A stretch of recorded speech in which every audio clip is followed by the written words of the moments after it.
Hello दोस्तों, आपके अपने चैनल नेक्स्ट लेवल नॉलेज में आप लोगों का एक बार फिर से स्वागत है। आज मैं आपके लिए लेके आया हूँ मैथ्स के फॉर्मूले। और आज हम मैथ्स के फॉर्मूले में डिस्कस करने जा रहे हैं क्षेत्रफल। तो हम वीडियो को शुरू करने से पहले पहले आप लोगों से विनती करते हैं कि आप चैनल को सब्सक्राइब कर दीजिए और वीडियो को अगर अच्छा लगे तो लास्ट में लाइक भी कर दीजिएगा। तो सबसे पहले हम देखेंगे क्षेत्रफल। क्षेत्रफल में हमने पहला टॉपिक जो लिया है आयत है। तो आयत आयत ये यहाँ पर ये देखिए आयत बना है, ये इसकी चौड़ाई है और ये इसकी लंबाई है। अब आयत का क्षेत्रफल क्या होता है, पेपर में इससे क्वेश्चन बनता है कि पेपर में लंबाई दी रहती है और चौड़ाई दी रहती है, हमें क्षेत्रफल ज्ञात करना रहता है। तो आयत का क्षेत्रफल जो होता है लंबाई गुणित चौड़ाई होता है।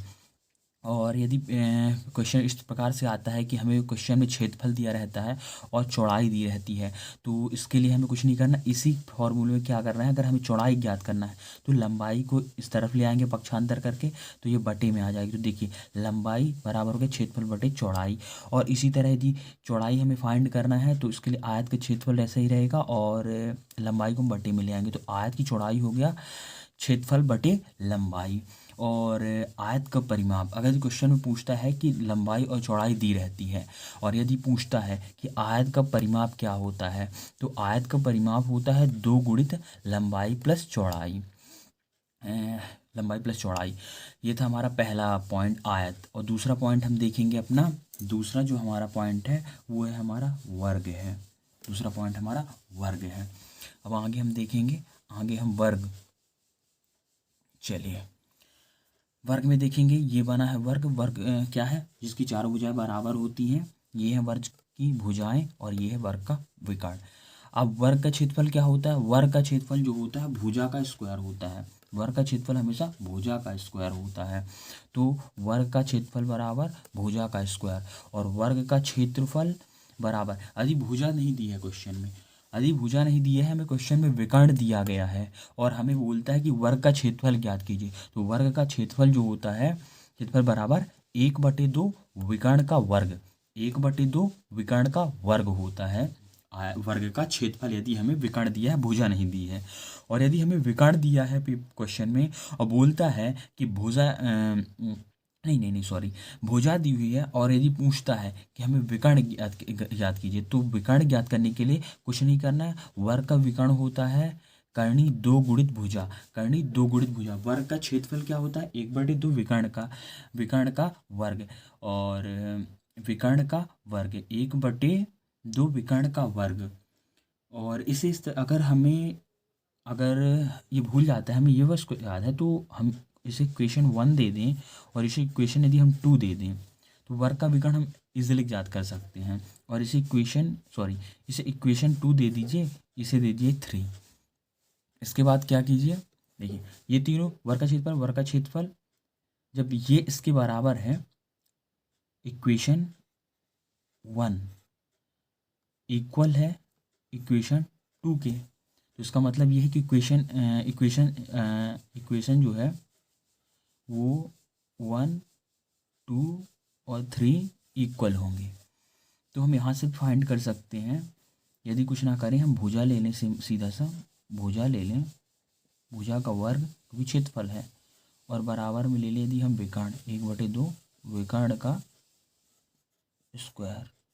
तो कुछ नहीं करना है, ये वर्ग से ये वर्ग कट, इसको यहाँ ले आइए बटे में, ये वर्ग से वर्ग ये कट जाएगा, ये गुणा में जाएगा तो यहाँ करनी लग जाएगी, तो ये हो जाएगा करनी 2 भुजा इंटू विकर्ण। स्क्वायर से स्क्वायर कट जाएगा, यहाँ स्क्वायर है तो यहाँ अंडर रूट लग जाएगा। तो ये हो गया हमारा विकर्ण, यदि भुजा हमें दी गई है तो। चलिए अब अगला हम तीसरा देखते हैं, कमरे के 4 दीवारों का क्षेत्रफल। यदि हमें क्वेश्चन में दिया है तो चलिए क्षेत्रफल के वीडियो को आगे बढ़ाते हैं और तीसरा टॉपिक देते हैं, यदि कमरे की चारों दीवारों का क्षेत्रफल यदि पूछता है, कमरे के चारों दीवारों का क्षेत्रफल, तो इसका फॉर्मूला क्या होता है, 2 गुणित लंबाई प्लस चौड़ाई गुणित ऊंचाई होता है। यदि कमरे के चारों दीवारों का क्षेत्रफल पूछता है, हमें लंबाई चौड़ाई और ऊंचाई हमें क्वेश्चन में दी गई है, तो इसका फॉर्मूला होता है 2 गुणित लंबाई प्लस चौड़ाई गुणित ऊंचाई। यदि हमें कमरे की चारों दीवारों का क्षेत्रफल अगर चारों दीवारों में से क्षेत्रफल दिया है और लंबाई चौड़ाई दी है और ऊंचाई ज्ञात करना है, तो इसको क्या करेंगे, कुछ नहीं करना, इसके बटे में ले आना, तो हम ऊंचाई निकाल सकते हैं, ऊंचाई निकाल लेंगे। चौथा टॉपिक हम देखते हैं। चौथा टॉपिक है हमारा त्रिभुज का। अगर क्वेश्चन में पूछता है कि त्रिभुज का क्षेत्रफल ज्ञात कीजिए, ये बना है त्रिभुज, ये है इसका आधार, ये है ऊंचाई, ए बी सी इसकी क्रमशः भुजाएं हैं। तो त्रिभुज का क्षेत्रफल जो होता है 1/2 गुणित आधार गुणित ऊंचाई, 1/2 गुणित आधार गुणित ऊंचाई। ये क्षेत्रफल का फॉर्मूला कब लगे, जब आधार दिया हो ऊंचाई दिया हो तब हम लगाएंगे ये वाला फॉर्मूला। और त्रिभुज का क्षेत्रफल, यदि त्रिभुज की तीनों भुजाएं की लंबाई दी गई है और तीनों भुजाओं की लंबाई अलग अलग है, तो हम इसे हैरो का सूत्र कहेंगे, हैरो का सूत्र लगाएंगे और इसे हैरो का सूत्र कहते हैं। √s into S minus A into S minus B into S minus C, ये होता है। जहाँ पर एस क्या है, एस का फॉर्मूला होता है 1/2 इंटू ए प्लस बी प्लस सी, जहाँ पर ए बी सी भुजाएं हैं त्रिभुज की, जिसकी लंबाई हमें दी रहेगी। इसके बाद हम देखेंगे समबाहु त्रिभुज का क्षेत्रफल।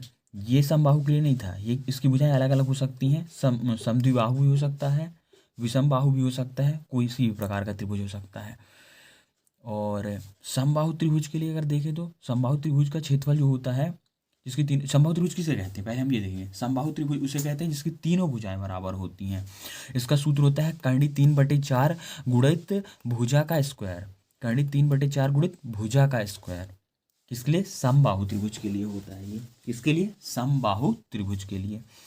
अब यदि हमें दिया गया है समबाहु त्रिभुज की भुजा दी गई है, जैसे ए भुजा दी गई है और इस त्रिभुज के अंदर एक वृत्त है, तो उस वृत्त की अगर त्रिज्या पूछ लेता है तो इसका फॉर्मूला क्या होगा। देखिए ये है आगे देखिए ऊपर तरफ, ये देखिए अंतःवृत्त, अर्थात त्रिभुज के अंदर एक वृत्त है जिसकी त्रिज्या हमें ज्ञात करनी है। तो इसका सूत्र होता है 1/2 कर्णी 3, 1/2 कर्णी 3।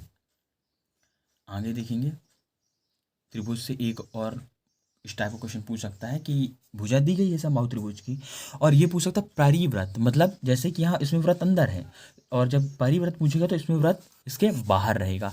तो ए भुजा वाले समबाहु त्रिभुज के लिए परिवृत्त की त्रिज्या क्या होती है, 1/कर्णी 3, 1/कर्णी 3। चलिए आगे देखते हैं अब। तो चलिए हम वीडियो में आगे बढ़ाते हैं। अब देखते हैं 5वां पॉइंट, समांतर चतुर्भुज का क्षेत्रफल। समांतर चतुर्भुज देखिए दोनों, ये भी भुजा इसके समांतर है और ये भी भुजा इसके समांतर है। तो यहाँ पर समांतर चतुर्भुज का क्षेत्रफल पूछता है। अगर प्रश्न में हमें पूछता है कोई समांतर चतुर्भुज दिया है, उसके आधार भी दिया गया है प्रश्न में और ऊंचाई भी दी गई है प्रश्न में, तो आधार दिया गया है उसका और ऊंचाई भी दी गई है इसकी, आधार ये हो गया, ये ऊंचाई, तो इसका समांतर चतुर्भुज क्षेत्रफल होता है आधार गुणित ऊंचाई। देखिए समांतर चतुर्भुज में और त्रिभुज के क्षेत्रफल में कंफ्यूज मत होइएगा, क्योंकि उसमें 1/2 रहता है, इसमें 1/2 नहीं है, आधार गुणित ऊंचाई। फिर एक देखते हैं समचतुर्भुज का क्षेत्रफल। समचतुर्भुज देखते हैं, ये रहा समचतुर्भुज, ये रहा समचतुर्भुज। समचतुर्भुज का क्षेत्रफल जो होता है 1/2 विकर्ण का गुणनफल। समचतुर्भुज अगर पेपर पूछता है तो उसका क्षेत्रफल यदि पूछ लेता है तो हमें प्रश्न में विकर्ण तो दिया ही रहेगा, हमें विकर्ण प्रश्न में दिया रहेगा। तो समचतुर्भुज का क्षेत्रफल जो होता है 1/2 गुणित विकर्णों का गुणनफल। एक विकर्ण ये हो गया, एक विकर्ण ये हो गया, तो इन दोनों विकर्णों का गुणनफल का गुणा करेंगे और फिर इसका गुणा जो है 1/2 से कर देंगे, तो हमें इसका क्षेत्रफल मिल जाएगा। और समलंब चतुर्भुज, ये रहा समलंब चतुर्भुज। समलंब चतुर्भुज का क्षेत्रफल जो होता है 1/2 समांतर भुजाओं का योग, ये भुजा और ये भुजा का योग गुणित उनके बीच की दूरी, अर्थात ये ऊंचाई, इसकी हाइट मान सकते हैं।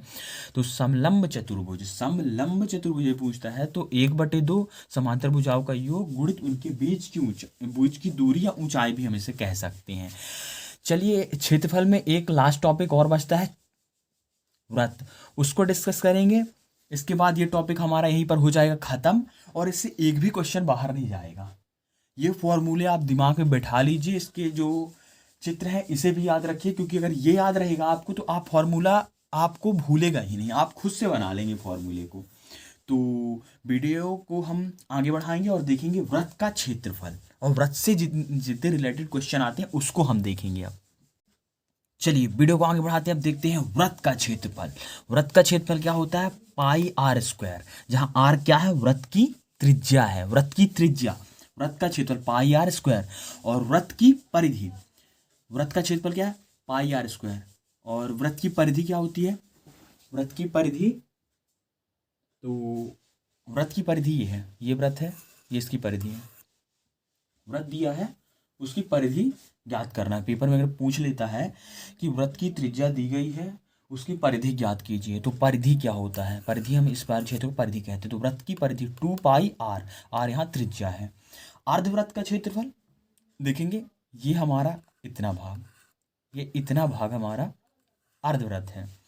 तो अगर ये पूछता है अर्धवृत्त का क्षेत्रफल, तो इसका क्षेत्रफल होता है 1/2 पाई आर स्क्वायर, अर्थात वृत्त का आधा, वृत्त का आधा अर्धवृत्त, तो पाई आर स्क्वायर।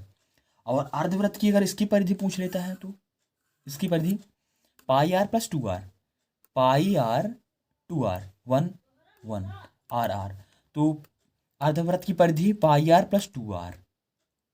चाप की लंबाई यदि पूछ लेता है, वृत्त दिया है, हमें एक वृत्त दिया गया है, उसकी त्रिज्या दी गई है, उसका वृत्त नहीं, हाँ वृत्त दिया है, त्रिज्या दी गई है, और उसका भाग कटा हुआ है, तो उसका चाप ज्ञात करना है। तो चाप की लंबाई क्या होती है? इस भाग को चाप कहते हैं, ये भाग को हम चाप कहते हैं। यहाँ पर 2 पाई आर, और हमें क्वेश्चन में इस चाप के बीच का कोण दिया रहेगा, तो 2 पाई आर थीटा बटे 360 डिग्री, 2 पाई आर थीटा बटे 360 डिग्री। 2 पाई आर, आर क्या है? त्रिज्या, थीटा क्या है? थीटा क्या है? ये एंगल, इस त्रिज्या और इस त्रिज्या के बीच का ये कोण, बटे 360, बटे 360, 2 पाई आर थीटा बटे 360, चाप निकल आएगा। अर्थात कुछ नहीं करना है, वृत्त की परिधि, ये एंगल, और इससे डिवाइड कर देंगे, 360 मतलब पूरा, तो 2 पाई आर थीटा बटे 360 डिग्री। इसके बाद आगे देखेंगे हम वृत्तखंड ए ओ बी का क्षेत्रफल। इसका वृत्तखंड ए ओ बी का क्षेत्रफल, ओ ये है, बी, ए ओ बी का क्षेत्रफल यदि पूछता है, तो वृत्त का ए ओ बी की क्षेत्रफल 1/2 चाप, यहाँ से यहाँ तक को चाप कहते हैं, ए बी गुणित आर, गुणित आर, आर क्या है? त्रिज्या, 1/2 गुणा चाप गुणा आर। इसे हम इस प्रकार भी लिख सकते हैं, पाई आर स्क्वायर थीटा बटे 360, पाई आर स्क्वायर थीटा बटे 360, आर क्या है? त्रिज्या है, पाई आर स्क्वायर थीटा बटे 360, ये होता है वृत्तखंड ए ओ बी का क्षेत्रफल। यदि हमें पूछता है वृत्तखंड ए ओ बी का क्षेत्रफल, पाई आर स्क्वायर थीटा बटे 360 डिग्री, और चाप यदि पूछता है तो 2 पाई आर थीटा बटे 360 डिग्री, दोनों में अंतर है, याद रखिएगा। चलिए वीडियो यहीं पर समाप्त करते हैं, और यदि पेपर में क्षेत्रफल से कोई भी क्वेश्चन आता है तो छूटेगा नहीं, ये फॉर्मूले याद रखिए, इसका डायग्राम मैंने बताया है, इसे भी दिमाग में याद रखिए, जिससे हमें अगर फॉर्मूला भूल जाता है तो हम इससे फॉर्मूला बना सकते हैं। अगर हमें मतलब फॉर्मूला भूल जाते हैं तो डायग्राम से हम फॉर्मूले बना सकते हैं।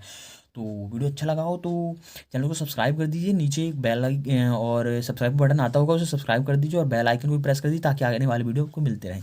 इस तरह ईजिली टिप्स और ट्रिक्स के साथ में आपको पूरे 32 टॉपिक मतलब 32 चैप्टर पढ़ाएंगे मैथ के, 32 चैप्टर, कोई भी क्वेश्चन छूटने नहीं पाएगा मैथ से आएगा। तो चलिए धन्यवाद, वीडियो को यहीं पर समाप्त करते हैं।